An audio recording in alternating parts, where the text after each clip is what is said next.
'cause I think I'm falling in love. I think I'm falling in love.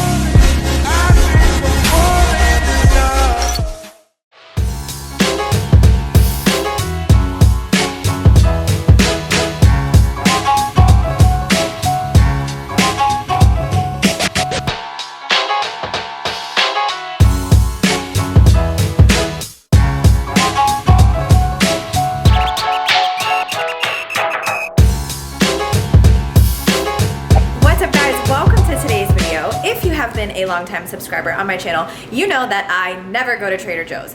I just, for whatever reason, have never like understood the hype of Trader Joe's. I don't feel like they have that much selection, like it's kind of out of the way. Just, I don't know, I've just never been a Trader Joe's fan. That being said, it is the holiday season and pumpkin flavored everything is my favorite.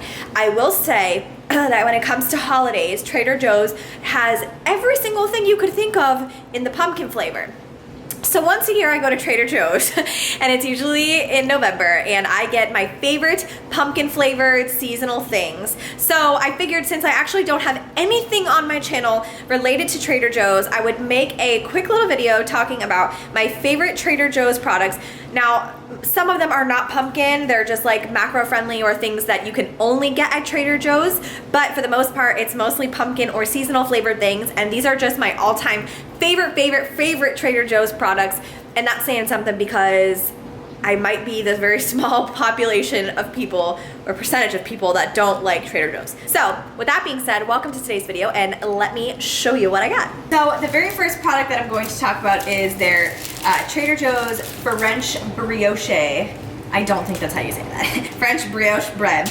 And you can get brioche bread at most grocery stores and bakeries and things like that. However, this French brioche bread is literally the most soft, dense, amazing bread that I've ever had, and it works absolutely fantastic for pumpkin French toast, which, you know, I made last year. It was a huge hit. I put it in my ebook. Everybody loves it. And if you want to make a good French toast, you need to have a good base, which is the bread. Other breads that are more macro friendly, like Sara Lee's thin bread, they tend to flake and break when you dip it in the egg wash first. Now, this doesn't do that because it's super dense, super thick and fluffy.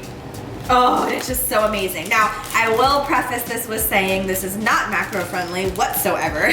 So for one slice of this bread, you have 7 grams of fat, 24 carbs, and 4 grams of protein, 220 milligrams of sodium per slice, which is not too abnormal for bread. But out of all the breads I've ever tried, this is by far my favorite. And they do also have like some pumpkin ones, but I just feel like this brioche bread is so thick and holds up to the wash so well, and it just, oh, it tastes like you're actually at a restaurant having brunch. It's so good. I'm actually gonna talk about the refrigerated things next so that I can put them away. Second item on the list is also not a macro-friendly item, excuse me, at all. And this is the Trader Joe's honey roasted pumpkin ravioli. I'm telling you, they are so incredibly good. They don't have very many in the pack, but they just taste absolutely amazing. They're so good with like a beef or just like in a pasta dish if you just want something different. It's not overwhelming, the pumpkin filling. It's like a cheesy pumpkin filling. You just have to try it. Trust me on this, it's really good. So the serving size is 1 cup, which is 100 grams. And the macros are 5 fat, 37 carb, and 8 grams of protein. Really not horrible for a pasta. It's not bad. It's just that the serving size is not that much, and obviously this is not a very filling or, you know, a volume food whatsoever. You will still want more as soon as you eat 1 serving. Next refrigerated item is actually this harvest grain salad, and it has savory grains with butternut squash, cranberries, kales, and pecans in a harvest spice dressing. And this is just like a really fall side dish. Tonight I'm having this with salmon. I like it warm though. I don't really prefer it cold, how they prepare it like in the package, but it is just so good. It just reminds me of like a nice warm fall evening. I don't know, the flavors that they use in this, and then the textures between like the pecans and the cranberries and the quinoa is really, really good. And the macros on this, for 100 grams, 2 grams of fat, 19 carbs, and 3 grams of protein. And obviously that's just because it's, you know, quinoa, kale, butternut squash, and cranberries, and pecans. There's not like a ton of high fat things in here, only a few pecans, it's not a lot. So that being said, this makes a great side dish if you wanna like pretend like you made something good and bring it to Thanksgiving. This is your best bet. All right, finally we are approaching a macro-friendly item, and this is crazy. I would have never thought that I liked this. Actually, Zach from the Flexible Dieting Lifestyle introduced me to this, and when I first saw the macros, I was like, there is no way that this is gonna taste good. This is gonna taste like a Walden Farms product for sure. So when you see this queso dip, it looks like regular queso dip that you dip tortilla chips in. You look at the macros, and there is 0 fat, 3 grams of carbs, and 0 protein. So for the 2 tablespoons, which is 30 grams. Now, traditionally, queso is super high in fat and even kind of high in carb, depending on which brand that you get. When I saw this, I was so like skeptical about it, but let me tell you something. This, for whatever reason, I don't know why it's 0 fat, but it is so good. It is like, I can't even explain it. It tastes like real queso dip. It doesn't say that it's like fake queso dip, so I don't really understand what it is, but it's delicious and you guys should try it. This is kind of like a hand-in-hand product. These are the pumpkin tortilla chips. Again, another thing that isn't overly pumpkin-y. It doesn't taste like super sweet, but these pumpkin tortilla chips with this queso is so good. You guys have to try this combination and let me know what you think of it.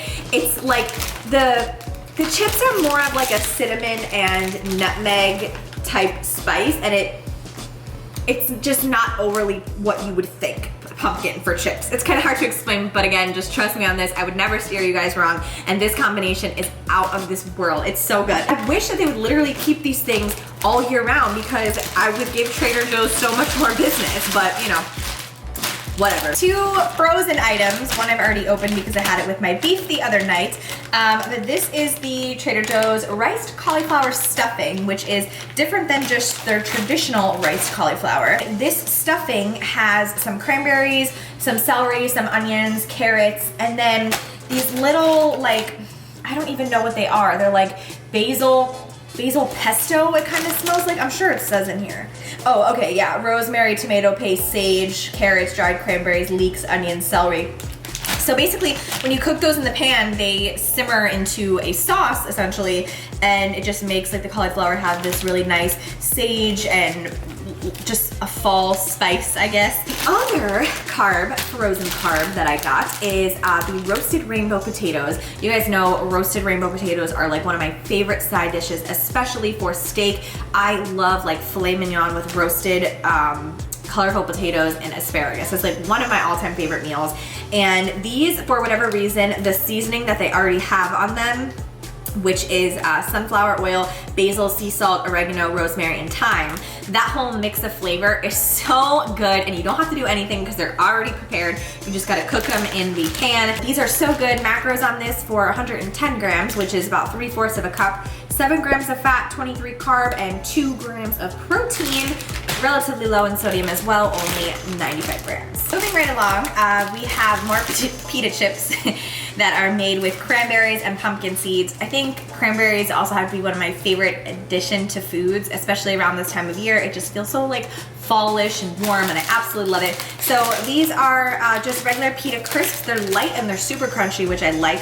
Macros, 6 grams of fat, 19 carbs, and 3 grams of protein, which for 30 grams is actually a pretty decent macro split. These are a little bit less in carb than traditional pita crisps. Realize that most of what I'm showing you today is not very health, but this time of the year is my favorite for that reason.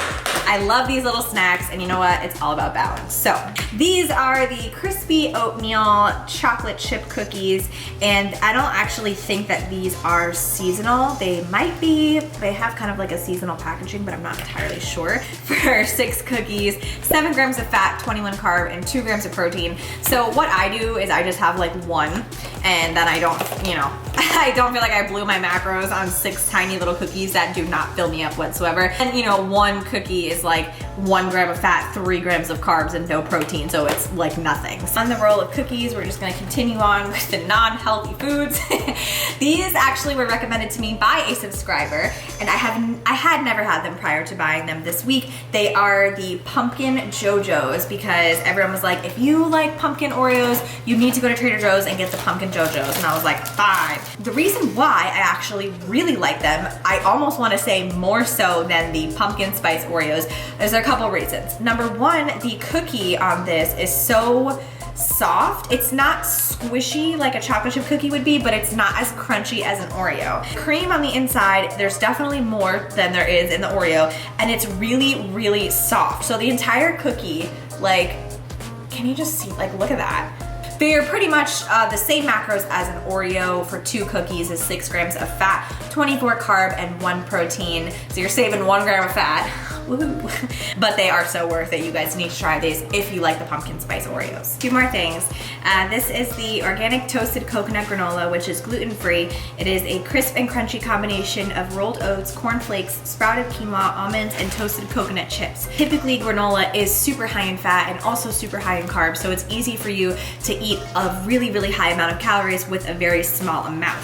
And so the reason why I gravitated towards this granola is because for 30 grams is 5 grams of fat, 18 carbs, and 3 grams of protein, which is not bad for granola at all. I like to put this either on top of a smoothie bowl or on top of like those Dannon Light and Fit Greek yogurt cups, the vanilla ones. This goes so well with that, and there is even a toasted coconut Dannon Light and Fit Greek yogurt that this would be awesome on with like some honey and raspberries. Oh, I love making like little parfaits like that, because you can make your own at home for way better macros than you could buy, like for example at Starbucks or something when you're out and about. So keep that in mind. These are really, really delicious, and I highly recommend them. And it almost kind of tastes like a cereal. Like, it's light, crispy, crunchy, so good, and I will definitely be buying these again. Last but certainly not least, I don't even have these to show you guys how they came out, because they were so delicious that everyone ate them within 20 minutes. This is the sweet potato and marshmallow pixie pie mix, and I bought this for the UFC fight on Saturday night to make for everybody, and I just grabbed it on a whim. It was like on one of the end caps. I was like, yeah, whatever, it looks good. Oh my gosh. Basically, this is not a pie. Like, for some reason when it said pixie pie, I just thought that was like a cute name for a pie, but no. I don't even think that the box does it any justice, because this was like a brownie, like a soft brownie with a crispy top, and then it had a pie crust on it. And the inside was a sweet potato, like very fall, cinnamon, nutmeg type of taste, but not overly sweet. Like, it didn't make me feel gross when I ate it at all. And then you put the marshmallow swirl on the inside, so every now and then you would get a little bit of the marshmallow swirl, which gave it that sweetness. Because traditionally, sweet potato pies are not really sweet until somebody adds, you know, like marshmallows or brown sugar or something. The actual sweet potato mix is pretty, I don't want to say savory, but it's just not very sweet like a pumpkin pie would be, right? So, oh my gosh, I made these and I couldn't stop eating them. I thought initially, you know, with a pie and everything, that the fat on this would be out of this world. However, it's actually the opposite. The fat is really low. For 126 grams prepared, which to be honest isn't that much. It was like maybe the size of my palm piece. 2.5 grams of fat, 82 carbs, and 2 grams of protein. So by far the least macro-friendly option that I have showed you guys thus far, but the absolute best tasting thing. Like, I think this, I'm gonna make this for Thanksgiving and take full credit for it. And they do, like, Jeff's parents do this like competition of like who has the best appetizer, who has the best entree and dessert, and I am so totally gonna win with this dessert. I'm telling you guys, everybody loved them. I was able to fit in 20 to 30 grams the day that I made it, and it was fine. It just, obviously the piece was like this big as opposed to like a normal size piece that I would have liked to eat. So, oh wait, I forgot the hot sauce. Wait, there's one more thing. This is the Green Dragon hot sauce. This was also recommended to me by a follower, and obviously for things like hot sauce and toppings and whatever. There's usually hardly any macros, 0 calories, 0 grams of fat, less than 1 carb, and 0 protein. So this is pretty much just for flavor. And what is in this is water, organic jalapeno, tomato, white water, cane sugar, cilantro, olive oil, garlic, spinach, and habanero pepper powder. So it is a little bit spicy, but it is so good on eggs in the morning. It's got a little bit more of a thicker consistency than like the sriracha sauce that I usually use on my eggs, but this is so good. It's got like a mix of sweet and spicy. So I don't know, if you're into hot sauces and things like that, definitely recommend this. It is so yummy, and I feel like I need to find other things to put this on because it's just so good. I know I said the sweet potato thing was the last thing, but I promise this is the last thing. The very, very last thing that you can only get at Trader Joe's is the everything but the bagel sesame seasoning blend with sea salt, garlic, and onion. This is just one of the best seasonings that I have ever used. You guys know I'm all about my seasoning and making my food taste really, really good. And somebody recommended this to me as well, and I bought it, and I am so glad I did. I've been putting it in my eggs, on my beef, on my chicken. Like, I feel as though you can't go wrong with this seasoning because you're not tied to a specific meat. So I really, really like this, and I've been using this combination in the morning on my eggs. I've been seasoning with this and then putting this on top of it. So good. If anything, those would be like my favorite toppings from Trader Joe's, but now that's the end of this video. So I hope that you guys enjoyed. Let me know what your favorite things are from Trader Joe's, or if you think I should try anything else, definitely leave them down in the comment section below. So I am wrapping up this video here. Thank you guys so much for watching. Don't forget to give the video a thumbs up, and I will catch you guys in my next video.